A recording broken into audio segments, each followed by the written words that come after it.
So the action on this thing is so low that my pick, I can't pick without banging the top of this thing. So what I'm doing is I'm just gonna embrace it, man. I'm just gonna not only hit it by accident, but I'm gonna hit it as hard as I can and get like a whole lot of like banging going on here. So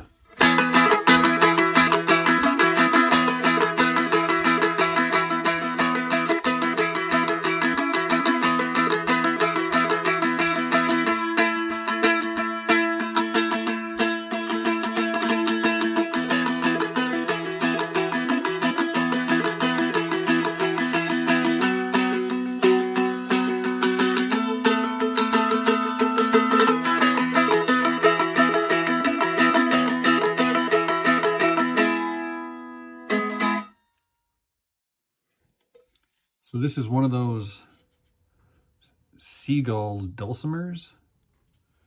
It is a 3 courses, but the high one there is doubled there. And it is, you know, tuned to the major scale.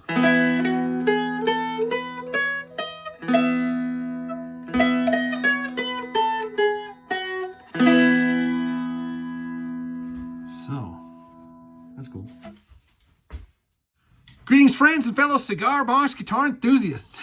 Dal Puckett here, and in this video, I'm going to show you so many different things. It's going to be a totally random video, but I think you're going to get a kick out of all these things I'm going to show you. So right now I am working on a reticle guitar. This is one of those blue see-through plastic boxes. And currently I'm working on this neck. Now this neck here, notice how it's got this curly maple. I don't know if you can see it. You really can't see it in this light. I apologize. But the neck is made out of what they call curly maple. I'm going to show you. I'm going to show you my little stash here. Little catch of curly maple. Guys, this wood is crazy. Crazy. I mean, look at all the ripples and stuff in that. And this is just one piece. I got tons of this stuff here. Now a lot of it is, look at that grain right there. Sheesh. Oh my gosh. A lot of it does have what they call cell collapse. And that was something that I have never, ever been aware of, cell collapse. I've heard of like rot and wormholes and stuff like that, but some of these pieces, let me see if I can find one here. Yeah, hang on, right here. Yeah. Okay. This I guess that's called cell collapse. If something has to do with maybe not drying properly or something along those lines. I'm not really sure. But what a shame that not all the wood yielded. The wood that did yielded awesome, and then the wood that didn't yield is like turned out to be not so awesome, unfortunately. But anyhow, I got a lifetime supply. Oh my gosh. Okay, so what was I saying? Okay, yeah, so I am working on this reticle box guitar, kind of just getting started. Dude, we're gonna have fun with this thing here. I put together one of these necks with the curly maple, and while I was cutting this back angle here, and I kind of got it to this edge right here, with you can see the saw marks there, and I got to the end there, and I thought, you know what? I'm just going to snap it off. See, I was cutting it at the angle here. So I got up to here, and of course you don't want to go too far because you don't want to cut into this part here. So I already did a pre-cut here, so I knew exactly where it was going to break. So I knew it was, if I lifted it up, I knew it was going to break. So boom, when that thing broke, look how curly this wood is underneath here. Check this out. Dude, isn't that amazing? That is amazing. It's like, dang, dude, what a cool quality to the wood. Oh my gosh. So I did get a Lowe's yardstick and dark stained it and glued it on here. And this is going to be a 23-inch scale instrument. The gentleman wanted my initials. Now I had one of these things here where it was the logo, where it was the same upside down as it is right side up. Damn, I've been looking for that thing. I can't find it anywhere. So who knows where it is. As soon as I finish the build, then I'll find it. But anyhow, so I did opt for P here, and if you turn it over, it's a D. turn back over, it's a P. So depending on where you're at, it'll be either a D or a P. Now I got also on the back, D, P, D, P. Or in the back, you can do the same thing, D, P, right? So it's kind of in there. I am going to put the tuners on it, so it'll be kind of disguised a little bit, but there is a little bit of a headstock logo there going on. So that's that. The angle caster coming along nicely, quite nicely as well. Let the glue set up last night, and this one here has got the dots in here that are going to be magnificent. So yes, we'll be cutting the back angle on there and carving this neck and making this sweet. This one here is going to be paired with this box here, so I have all of these angular dimensions throughout this build on this one here. Everybody needs the Shinto rasp. It's got a coarse side and a fine side. This coarse side, this thing here, gosh, I don't know, it's got to be 7 or 8 years old, and it's still as sharp as. Here's that maple.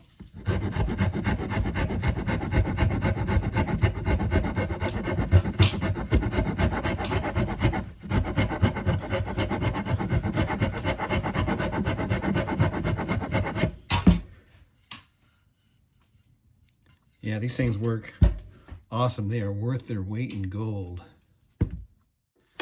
So I'm ready to notch this guy. And so I got to measure, make sure it's getting right. Have you ever built one of these things and it turned out to be all crooked? And you're like, oh man, dang it.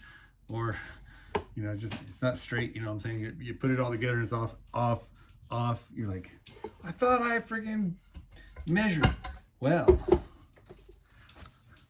CBGitty sells these templates here. And these things here, I use this thing, I use the snot out of this thing all the time. So all you do with this thing here is it's got the equal marks on this side, on this side, so it gives you that notch right smack dab in the middle. And so all you do is line it up to the center of your box. You look on this side, and then you look on this side, and you just match it up. So here we got 8 centimeters, 7.5, 7.5. Little over 7.5, like 7 3/4 on either side. That tells me that my center is right there. Boom. So that's how you make this sure that this is exact. Now there is a link to this thing in my video description below and a promo code, so you can get these things dirt cheap. Guys, I'm telling you, this thing here is a freaking awesome, awesome, awesome tool. Did you guys know that CBGitty.com always gives free stuff whenever you order? It's like the last time I just ordered these guys here, they sent these things for free. While I was looking through all of my, excuse me, cat, you're in the way. Hello, psst, get out of the way. Move your butt. Sorry, guys.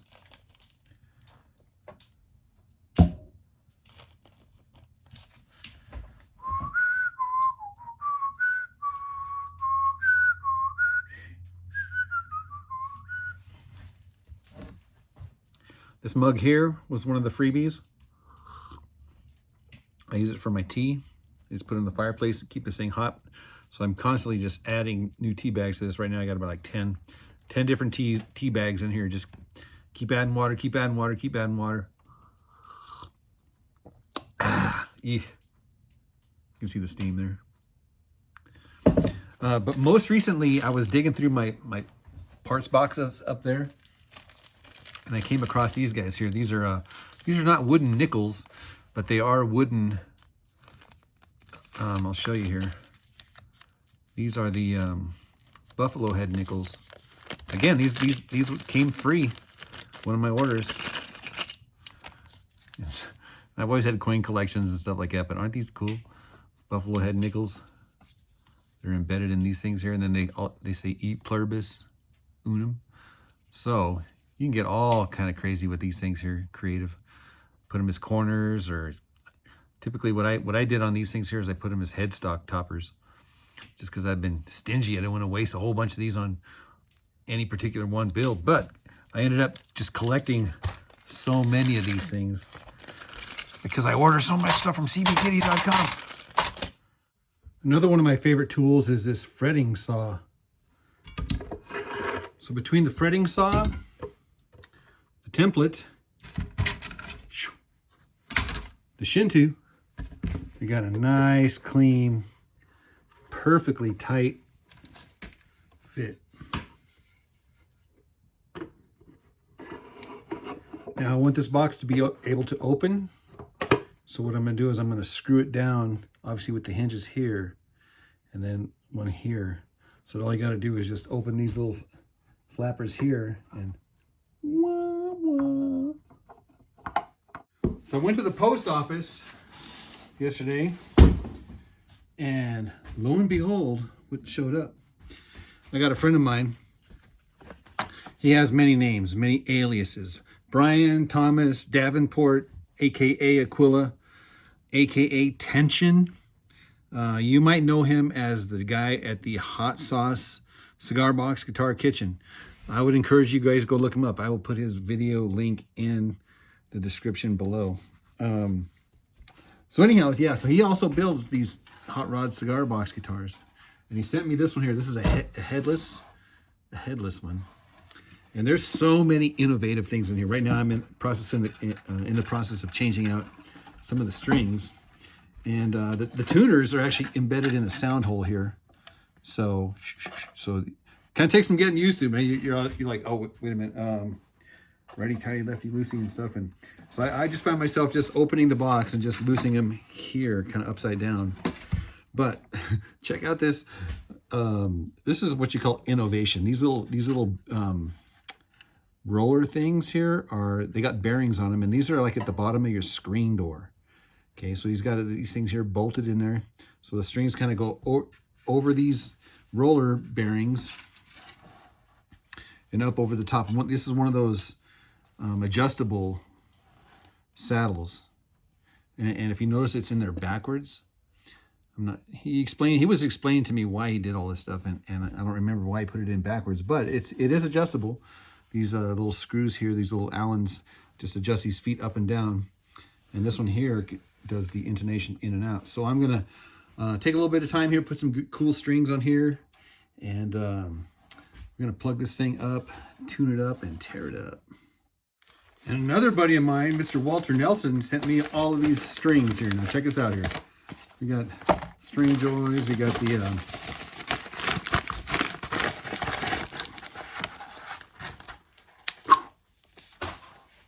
strings by mail. All right, so I've got like strings. I need to go through all these and figure out which ones I want to put on this bad boy.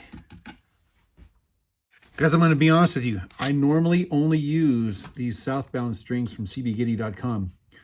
Link in the video description below. So I have no idea what the heck these.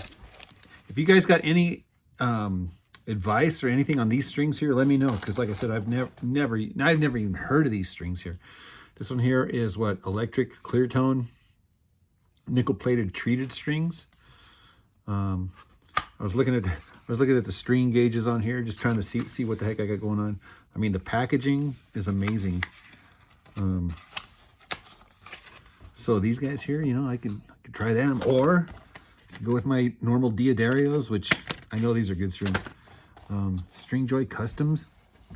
Now I've seen these guys advertised, but I've never tried their strings. It's got the gauges right here, so obviously I would just pick and choose which gauges I want here. I like this that it says crafted in Nashville, Tennessee. So String Joys. And these ones here, I thought these were nylon strings, but they're not. It says here, light electric strings, nickel plated steel, 10 through 46. And again, it's got the gauges on the back. So like I said, I'm very curious. Very curious on there. These ones here, they say that they're cryogenically treated here at minus tension stability, longer lasting touch tones. Guitar strings by How do you pronounce that? I have no idea.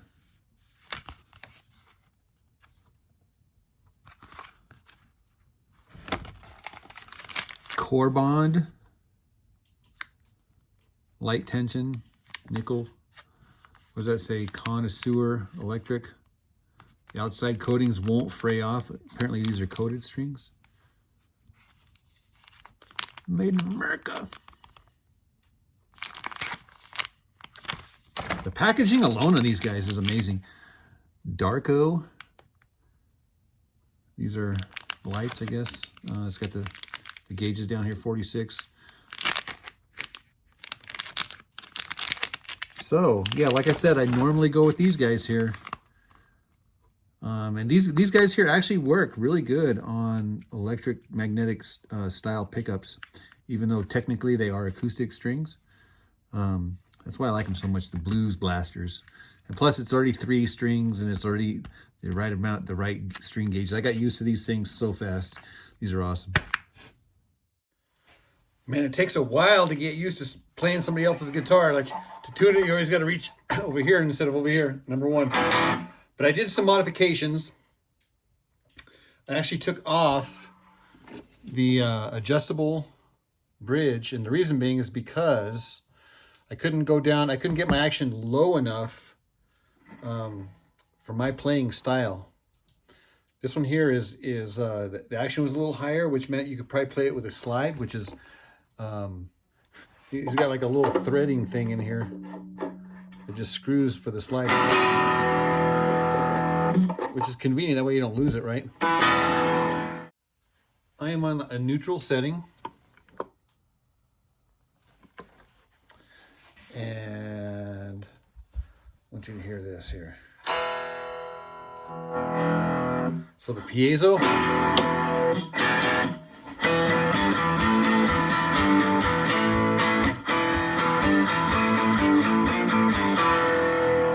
And the single coil, or in this case here, the humbucker.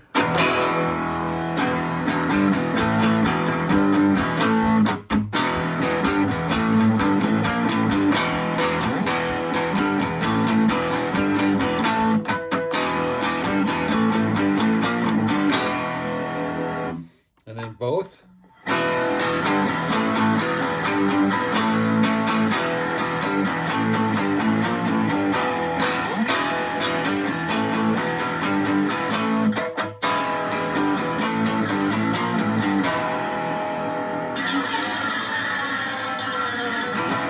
What an awesome sound.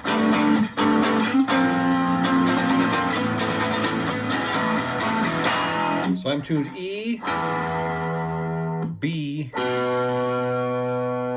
E.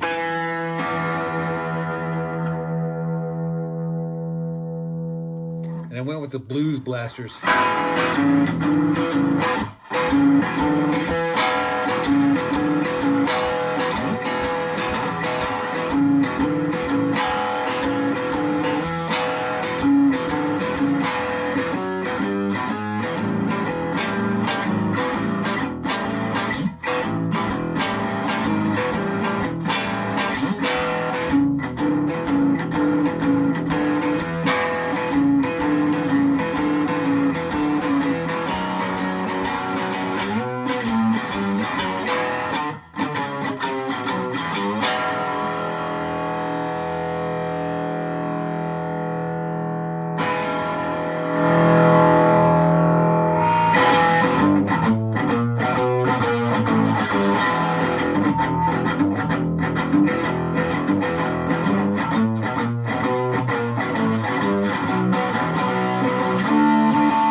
And I also wanted to show you real quick these volume control knobs. Aren't they just beautiful? My gosh. Sweet. Before we sign off, I just want to let everybody know Then if you want to look buff, we got some of these designer Bucket Cigar Box Guitar Sheet t-shirts. You guys remember this one here? Why 3 strings? Because 6 strings or 3 strings too many. And this one here, which is the original, my original shirt here, the original logo. This was the floor, the music room at Intel. And this one here, this one's not for everybody. This is only for people who are official cigar box guitar enthusiasts. But we have them in many sizes and shapes and colors. We have this coffee colored here. That way if you spill coffee on it, you can't tell. We got white. Now my original one of these was white, but then it turned into dirt. And I like this one. Oh my gosh. This is the, it's almost hard to read, but I just love that blue. It's just so striking from a distance. Another white one. And then I have like this kind of faded blue. I don't know what they call it. Baby blue or something. Can't really tell in this light, but it does have kind of a blue tinge to it. And then I got this one here. This one is like in plastic. And it actually says that the 6 strings are 3 strings too many. But what I did like about these is it kind of reminds me of like writing on a chalkboard. So that's it, guys. Hope you enjoyed the video. Hope you enjoyed the modification of the Hotsauce cigar box guitar. Go give Dave a shout out. Brian Thomas McQuinnis. Yeah. So, and guys, don't forget about the affiliate link located in the video description below and the discount promo code. And what else, Del? Yeah, go check out my website. I'll put I'm going to try to put some of those shirts up for sale on my website. And if my website doesn't work, just email me and chew me out because the website might work, it might not work. Hopefully it'll be working by the time you click. So cheers and God bless, and we'll see you in the next video.